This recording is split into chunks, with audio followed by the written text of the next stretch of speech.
ہم کریں گے ہر مظلوم کی حمایت۔ السلام علیکم، میں ہوں حورین فاطمہ اور آپ دیکھ رہے ہیں حمایتی نیوز HD چینل۔ نظر ڈالتے ہیں آج کی اہم خبروں پر۔ گل پلازہ کراچی میں ہولناک آتش زدگی، تجارتی تاریخ کا المناک باب، آگ حادثہ یا سازش؟ تحقیقات کا مطالبہ، درجنوں ہلاکتوں کا خدشہ۔ کراچی رپورٹ، احمد دین حمایت۔ کراچی کی تجارتی تاریخ میں نمایاں مقام رکھنے والا گل پلازہ ایک المناک سانحے کا شکار ہو گیا۔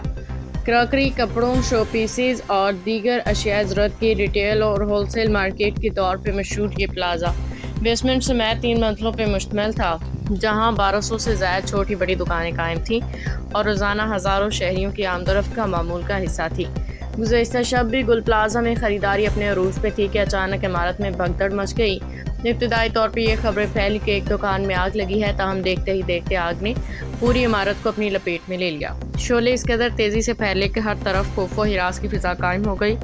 شہریوں کے ذہن میں یہ سوال گردش کرنے لگا کہ آیا یہ واقعہ محض ایک حادثہ تھا یا اس کے پیچھے کوئی سوچی سمجھی سازش کار فرما ہے؟ آگ کے غیر معمولی اور تیز پھیلاؤ نے ممکنہ دہشت گردی کے خدشات کو جنم دیا، تاہم کسی حتمی تحقیقی رپورٹ کے بغیر اس واقعے کو دہشت گردی قرار دینا قبل از وقت ہوگا۔ دوسری جانب ابتدائی لمحات میں آگ پہ قابو نہ پایا جانا اس بات کی واضح نشاندہی کرتا ہے کہ عمارت میں آگ سے بچاؤ کے انتظامات نہ ہونے کے برابر تھے، جس نے نقصان کی شدت کو کئی گنا بڑھا دیا۔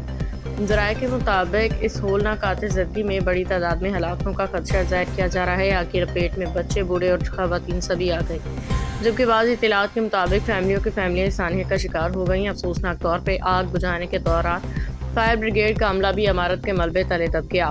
اس افسوسناک واقعے پہ سماجی سیاسی حلقوں میں گہرے دکھ اور غم و غصے کا اظہار کیا جا رہا ہے۔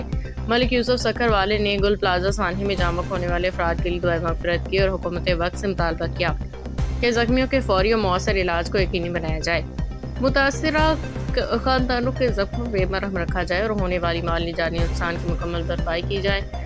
شہریوں تاجر برادری نے بھی مطالبہ کیا کہ اس واقعے کی شفاف غیر جانبدار تحقیقات کی جائیں، ذمہ داران کا تعین کیا جائے، آئندہ ایسے سانحات سے بچنے کے لیے تجارتی عمارتوں میں حفاظتی انتظامات کو یقینی بنایا جائے تاکہ قیمتی انسانی جانوں کا تحفظ ممکن ہو سکے۔ السلام علیکم۔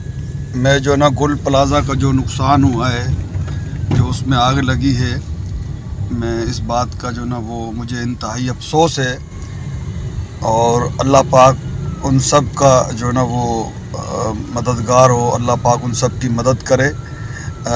میں سندھ گورنمنٹ سے اپیل کروں گا، حکومت پاکستان سے، کہ بھائی وہ جو گل پلازہ میں جتنا بڑا بھی نقصان ہوا ہے، ان لوگوں کا جو ہے نا مداوع کیا جائے، ان کے جو نا زخموں پہ مرہم رکھی جائے۔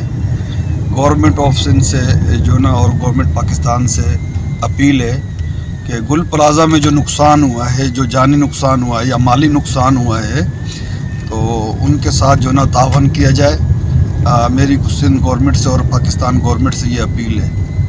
السلام علیکم۔ باخبر رہیے ہر جگہ ہر وقت، جانیے ملکی و غیر ملکی حالات و واقعات یقین کے ساتھ۔